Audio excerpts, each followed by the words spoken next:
Opinions expressed during the related show are those of the show personalities and guest alone, and not those of Vic Canellis Media Group, its parent, affiliates, or stations. VCMG Live is not responsible for any content, information, or opinions expressed. User bears full responsibility for their reliance on such content, information, or opinions. Welcome to Making Money with Laura Sanders, a name you can trust. With over 20 years of real estate experience and selling over 150 homes a year, Laura Sanders is the #1 RE/MAX agent in the state of Florida for 2021. Join us each week as we discuss how to make money through buying and flipping homes, to renting versus selling, and everything in between. To join the conversation, call in live. 888-994-4995, Studio A. Hi everyone, welcome to Making Money with Laura Sanders, and I am your host, Laura Sanders. Every week we talk about something that will help you make a little money, save a little money, or maybe just help you navigate this crazy world we live in. Well, everybody's been talking about condos, and they want to know what in the name of God is going on with condos. So here with me today, I have Charles Esposito from JK Closings, the marvelous JK Closings, and we're going to talk about condos and what is going on, because apparently new things are happening again. Once again, yeah. So I feel like we've talked about condos a few times already on this program, and now the Florida legislature in their new session is talking about condos again. And there are two bills in particular, one moving through the House and one moving through the Senate, that is going to affect the real estate market again as it relates to condos. Okay. And one of the things that the legislature is aiming to do is allow association boards to make it easier to pass special assessments without the approval of the membership. So last time we talked about this, we were talking about milestone inspection summaries and structural integrity reserve studies. For those of you that don't know, about 3 years or 4 years ago now, there was a building that collapsed in Miami, and it turns out that that building needed to have structural repairs. And the board was fighting with the membership over a $9 million assessment. And then the building ended up collapsing and 100 people died. So now the legislature, they've passed several laws in the last couple of years. They've made structural integrity reserve studies. Required, and the deadline for that passed in December of 2024. For all of the buildings that are not in compliance, meaning they do not have fully funded reserves and they have not done a structural integrity reserve study, the legislature now wants to make it easier for the boards to specially assess their members to bring them in compliance with these structural integrity reserve studies. So a condo usually has to have the approval of their membership to pass a special assessment. If the building is deemed unsafe by one of these studies, now if this law passes, the board is going to be able to pass a special assessment without the approval of the membership. That makes sense to me, though. I mean, first of all, I was just in a building the other day, and they had these big poles in the corner of her unit holding the building up. And she's like, well, I'm thinking I want to rent it. And I'm like, who the heck's going to want to rent this? You definitely can't do seasonal, because nobody's going to want to come on their vacation and deal with all this construction. They told them it was going to be 9 months. They're now on 18 months of work. Yeah, we're seeing buildings that are actually being condemned. There was one building in Jensen Beach that was deemed unsafe. And one day, everybody that was living in that building was moved out of that building. All of their personal belongings are still there. They're unable to access them because the building is unsafe. And so I guess either that building is going to have special assessments, or perhaps, like a lot of these buildings, the members can't afford to actually fix the building, so then the building's going to be sold. So there's a lot of... So wait, how does that all work? Like, if you own your condo, right? Not a co-op, but if you own your condo, number one, like, let's just say, like, you have your school books in there, you have this in there, you have that in there, like... If the building's deemed unsafe and everybody's out, you can't go back in until it's safe. So those people, their personal belongings have been sitting in that building for months now. That's crazy. Yeah, it is. And there will be a few other buildings like that. We see headlines pop up every so often. Does insurance cover you for that? Like, because now you can't live where you're supposed to, you still have a mortgage payment on it. So yeah, you do have a mortgage payment that you have to continue paying. It depends on whether or not the building has been mismanaged or not, as to whether or not the insurance will actually cover something like that.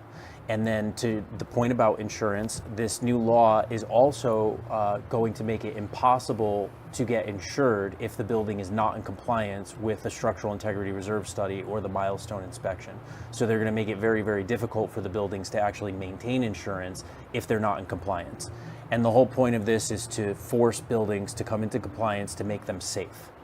Well, that brings another thing, which would be our insurance guy's question, right? So now Citizens is coming up with, you're going to need flood insurance if you're in a flood zone. A lot of these buildings have forfeited having flood, and if they're in a flood zone, they're not able to be in compliance to get insurance. You know, a lot of the lenders won't close on them. Yeah, we're seeing that a lot. Condos that don't have flood insurance, so then the lender, a lender cannot lend on that building. And then also we've seen condos, in order to keep their premiums down, are raising their deductibles, and a lender cannot lend on a building if there's, let's say, a 10% deductible instead of a 5% deductible. So in an effort to mitigate the costs, these buildings are actually making it so that the units are not financeable anymore, and that's just going to continue to happen. It's going to be harder, you know, for buildings that are not in compliance to get insurance. And that is something, so the other day I posted a property on Facebook saying anybody looking for a first-time home buyer, like 3%, 5% down conventional. And I had an agent write, oh, you can't, that's not gonna happen. These lenders can't do on it. And I was so happy that a lender had posted and said, no, if they have 5% for the deductible on their insurance, if their reserves are 10%, which I checked all this stuff. So that's a whole nother thing. I created this whole checklist now when I'm going to list a condo. It's been a nightmare to get this stuff. Yeah, it can be, depending on the building, but then there's also a tremendous opportunity too, especially for unit owners that are in a building that is in compliance and have been maintaining. Now all of a sudden they might have a unit that is financeable, and they're competing against all of these other condos that are not well managed and are going to have a lot of special assessments. So we're seeing the property values of a condo and a unit in the condo that's well maintained actually hold their value, and in some cases increase, because they can assure a buyer that there's not going to be a ton of special assessments, like some of these buildings that have been mismanaged for the last 30 or 40 years in some cases. Right. Well, I want to go to commercial break. When we come back, I want to talk about some of these items that we need and like what we can do when we can't get them. So stay tuned. We're going to go to commercial break and we'll be right back. At JK Closing Attorneys, we do all of the same things that a title company does, but with the benefits of being a law office. We can help with residential real estate, short sales, commercial real estate, refinances, 1031 exchanges, and FIRPTA withholding. Contact JK Closing Attorneys today at 954-332-3111. Again, that is 954-332-3111. Whether you're buying, selling, refinancing, or building your dream home, you have a lot riding on your loan specialist. Max Fish, a top 1% mortgage loan officer in the nation, will give you a same-day qualifying quote. Max Fish is committed to providing his customers with mortgage services that exceed their expectations. Ensuring that you make the right choice for you and your family is his ultimate goal. Contact Max Fish today at 954-729-6933 or max.fisch@nwmcorp.net. You have been watching Making Money with Laura. For more information, contact Laura Sanders at 954-650-0827 or visit her website at thelorasell.com. And now back to the show. Hi everyone, welcome back to Making Money with Laura Sanders, and I am Laura Sanders. I'm here today talking with Charles Esposito from JK Closings, and we're talking about what's going on in the condo industry. The condo industry has been a little crazy to say the least. People are scared. I mean, I have some great deals out there, some really nice properties, and it just seems like people are shying away. I was just talking with Charles about how all the documents we need in order to list a condo. We need the frequently asked questions, and the owners ask, why do you need these? So take it away, Charles. Why do we need these? We need these because statutorily they're required, first of all. So all condo associations under statute 718 have to have certain documents. I love how he pulls out 718. This is how often we talk about it. Listen, Yeah. I literally just tell him, we're going to talk about this today, and he just pulls it Anyone that out. wants to look it up, Yeah. 718, it's there. These documents are required to be given to a buyer because the buyer has to know what's going on with the association and what the rules are in all of these different buildings. And then now, since January, our condo writer has included more documents now, the structural integrity my reserve God. study, the milestone inspection, if the building is old enough.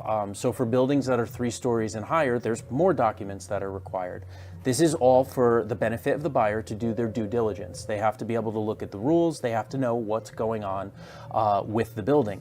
And so to your point, and on several transactions that we've had, it's been very difficult to get this information from associations. Either the board doesn't know what they're doing, or the property management They don't even know company the is answers. slow. Yeah, they don't know some of these answers. So you what know? happens if we leave those forms blank? We don't check off any boxes. Like, what's Yeah. our liability? So a buyer can terminate the contract. They can void a contract all the way up to closing if they're using an as-is residential contract with the condo writer that goes along with that contract. There's That's different for no frequently asked questions. Right, But what about so- leaving boxes unchecked?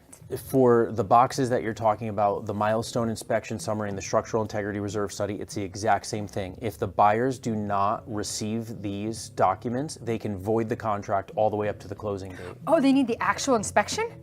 They do. They are entitled to receive a milestone inspection summary and also a structural integrity reserve study if the buildings are required to have those. Okay, so 2-story buildings required to have that? 2-story buildings are not required to have that. It needs to Okay. be a 3-story building or higher. We're talking about condos and co-ops. And if it is Even before like 40 years? If it is in Broward County, it needs to be at 25 years or older. So buildings built in the year 2000 need to have a milestone inspection. Every other county, as of right now, I believe is 30 years still, although I'm sure that some municipalities will change the rules to make them 25 years. And then every building that is 3 stories or higher, condo and co-op, needs to have a structural integrity reserve study, and they were supposed to have had it by December 31st, 2024. All right, I honestly, people, I'm going back to listen to this show once again when it, after it's aired and you've heard it and I get a recording, I'm listening to this again because I have to tell you, every day it's more and more and more. And I'm talking, I have a whole checklist. Yep. And you're barely, some of those things you're even talking about, like, I just thought we had to answer whether or not they had it. Now you're telling me I need copies of this. Mm-hmm. I'm almost to the point where I'm saying, should we be listing? Well, to your even the point, owners can't get it. there's a lot of Liability. buyers are worried about condos, and there's a ton of condos on the market right now because there's tons of special assessments or pending special assessments that are going to be coming down the pipeline. People want to unload. So again, there's a tremendous opportunity for investors that want to come in and buy low, and they're not worried about special assessments. But there's also opportunity for condo owners that want to sell and their building is in compliance. There are a lot of very well-run buildings that are in compliance. They do have fully funded reserves and their property values are maintaining. And, so for a listing agent and a seller that wants to sell a condo that is in compliance, they're able to list at a higher market value than some of these other places that are not in compliance. I have one right now, though. The maintenance is really low, and the financials are great, and even their insurance is good. So I'm checking all of that stuff where most agents aren't, and I'm attaching it in Matrix. I mean, I've had some agents say, oh my God, I've never seen anybody do all this. I mean, actually, I can't even get any more attachments in Matrix. It's necessary. So, you know what you're doing with condos, and a lot of listing agents don't. I'll have buyer's agents reach out to me and they'll say, I need to get this information. Where do I get it? And I say, did you talk to the listing agent? They say, yeah, they don't have it. Okay, did you talk to the association? I don't have their contact information. You need to have a listing agent when you're listing a condo that knows about all of this stuff, you know, and so we talk about this all the time, and you get the documents or try to get the documents and you do your due diligence on what's going on with the building. A lot of realtors don't even know that these things are required. And so we do get contracts that are not filled in all the way. Boxes are not checked off. And then we reach out to everybody and say, hey, you know, is this stuff required? And sometimes nobody knows. And then we end up having to help with the due diligence on it. Is there a way that we could pay you guys, like where you could have somebody that would get this? Because I feel like it would be helpful to have somebody with a little bit of an Esquire at the end. So we normally get involved as a last resort. You know, if a seller can't get their condo docs along with their realtor, usually we try reaching out to the property management company, and if there is one, or board members, and we'll write a sternly worded email, and we'll make a few phone calls. I also try to get the association attorney's contact information, and sometimes we're successful in getting that information. Usually if it rises to that level, we can get what we need. Sometimes though, we'll get attorneys. They don't even have it. Sometimes we actually get a response saying the association is not required to provide, this is on a lender questionnaire, not required to answer a lender's questions. Okay, that's true, they're not required to, but then that means that the closing's not gonna happen, and it means that the lender's not gonna be able to provide a loan on that building. No, they charge for that, and I get that. That's a condo questionnaire, and I get they charge for that. They will charge That's for fine. it as well, yeah. But they've tried to tell me, oh, we have to charge. I mean, I've had them where they've told my clients, hey, we don't have frequently asked questions. I'm like, well, right. They if better they find don't them. have one of these documents, they are actually not in compliance with the statute, and then the buyer can void the contract. 718. 718. So okay. the buyer can void the contract, and then the seller actually might have a legal claim against the association for not having this available. So something like the frequently asked as long questions as and they answers. say we don't have it. Yeah. If they say they don't have it, they're not in compliance with the statute. The seller, the owner, and all of the members could potentially sue the association for that because they're required to have it.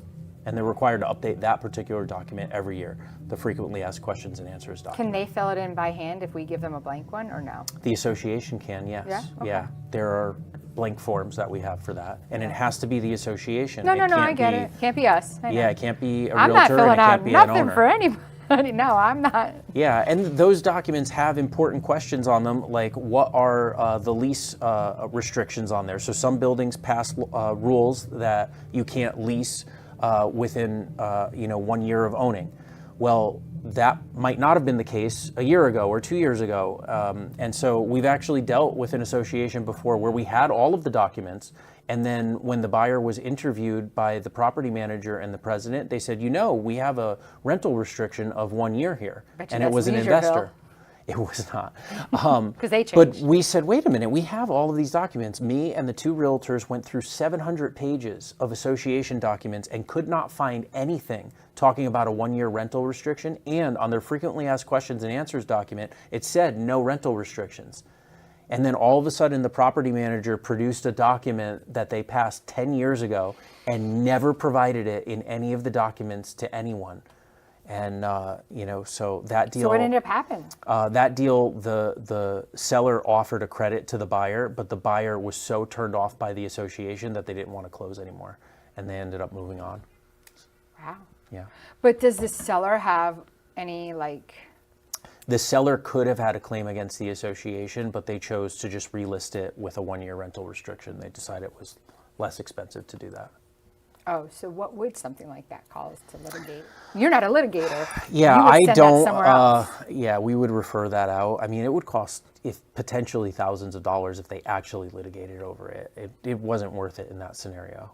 In other cases, if an owner is not getting what they need from an association, it could prevent every single sale from every buyer that they potentially have. So we do have some owners that pursue litigation against associations. Oh. So what would your recommendation be when you're told, because here's what happens. I'll ask them questions because the sellers don't know. They really don't know. I'll ask, can you rent right away? If so, is is there an income requirement? Do you allow pets? If so, what size? How many? Is there restrictions on that? So you start asking them all these questions, and they're like, oh no, you have to pay for this. Yeah, the And they'll tell me- association absolutely is allowed to charge an owner for documents. That's allowed. So for me to ask them questions, they can charge. Yes, they can. For me to just as long as it's send in an their email. rules. Yeah. As long as it's what? As long as it's in their rules and they, it says, what it costs to charge for these things. They're documents they're allowed to charge for. But They it's not a absolutely document. are. I'm asking questions. Those questions are supposed to be on their documents, their rules, their bylaws, their frequently asked questions and answers documents. Oh, so- But a lot of condos are supposed to also have these things available online. Some of them, I believe, have grandfathered, but if they don't have them online, then they're also In violation. they're in violation of that rule as well. Oh, okay. So that's what I need to I do start see a doing. lot of associations that still don't have these things available online, though. It's tough. We have unit owners that don't know what their own rules are. We have association property managers and board members that kind of stonewall everybody on getting answers. It can be very difficult. And not every association is like this, but there are some that are like that. Right.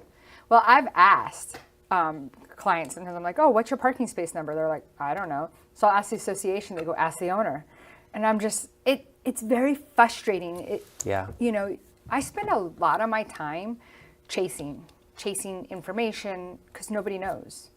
Yeah, and I mean, we always talk about real estate transactions from our perspective too. Obviously we do legal work and we give legal advice, but most of what we do is just getting stuff done. So we work with the other real estate professionals to do whatever we need to do to get stuff done. Right. Making phone calls, chasing people down, that's not necessarily my job, but we have to try to you're close. helping, yeah. So, we assist in doing a lot of those things, and we're right there with you. It's very difficult sometimes to get the information we need to close. And if we don't have this information, like I said earlier, a buyer can terminate the contract potentially. And then, usually the unit owners do not want to pursue litigation against their association. I mean, these are people that can't even get the rules and sometimes their bylaws and other documents. So for them to make the leap to actually sue their association is probably unlikely to begin with. If they're comfortable being in an association where they don't even know their own rules and can't get access to their own documents, they're probably not in a position of where they're gonna, spend money on an attorney to get those things. Right. So what's a good number for everyone to reach out to you whether they're a realtor or a buyer or seller and they need your services? 954-779-5000. We do real estate closings, and we're available to owners, buyers, and realtors to help them with their transactions. And you also can refer out to other attorneys if Yeah. they have questions and you're not a good fit. You have other people that you can refer Exactly. them to. Like, we don't handle estate Probate. planning, we don't create wills or trusts or things like that. We don't litigate, we don't do evictions, but we have a lot of attorneys in our network that we help guide our clients and put them in the right direction and help them with that as well. Awesome. And if you're looking for a top agent, definitely give me a call. Laura Sanders, RE/MAX Direct, 954-650-0827, or go to my web, lauracell.com. Before we leave, we have like 2 minutes left. Let's take a hypothetical. Okay. Hypothetically, somebody buys a house. They do an addendum for a repair. The repair addendum says replace the water heater. Mm-hmm. They take an 80-gallon and put in a 50-gallon. And now they're saying that it's not comparable, but they did it a month after the closing. How do you see that whole situation? That is very, very complicated, and it's one of the reasons why you want to have your addendums reviewed, although we don't always come up with the perfect language for every single scenario. I would say in a water heater situation, if they're replacing it with something that's not comparable, then that's not going to generate the right amount of heat for the house. So therefore, they didn't actually replace the water heater. So funny you should say comparably. that. So what I did was I called the home inspector and I called the plumber. Plumber said it should be just fine for that size house. Mm-hmm. Maybe it's not connected right. Maybe the electric's not right. Okay, so then I call the home inspector, and the home inspector says, yeah, that should be fine. It shouldn't make a difference. Because then there was also a statute that said, I guess it's conservation statute from 2015 saying that you could no longer use 80-gallon waters. In fact, the inspector said that it should be creating your water bill to be your electric bill for the water heater to be a little less, because you're only heating 50 gallons versus 80 all the time. That's interesting because, again, you can't always accommodate for every single contingency. So if it's now legally impracticable or impossible to put an 80-gallon tank in, then the sellers couldn't do that. Right. You know, so then there's not really any argument to say, oh, you have to replace it with an 80-gallon because you're not allowed to. But then the inspector's like, but I see 80-gallon new water heaters all the time, and it's on Home Depot. So it's like, Interesting. right, but it wasn't available in stores. So maybe it's available to order because of other states don't have the same conservation law that we have. Maybe it's a Florida thing. I don't know. Listen, I'm just a realtor, but yeah. That's a very specific hypothetical. Yes, it's very specific. Oh yeah, I guess it didn't turn hypothetical anymore, did it? So anyway, if you're thinking about buying or selling, you definitely need representation. I highly recommend that you utilize attorney-run title companies, because you never know what's going to happen. I honestly tell you, you never know what's going to happen.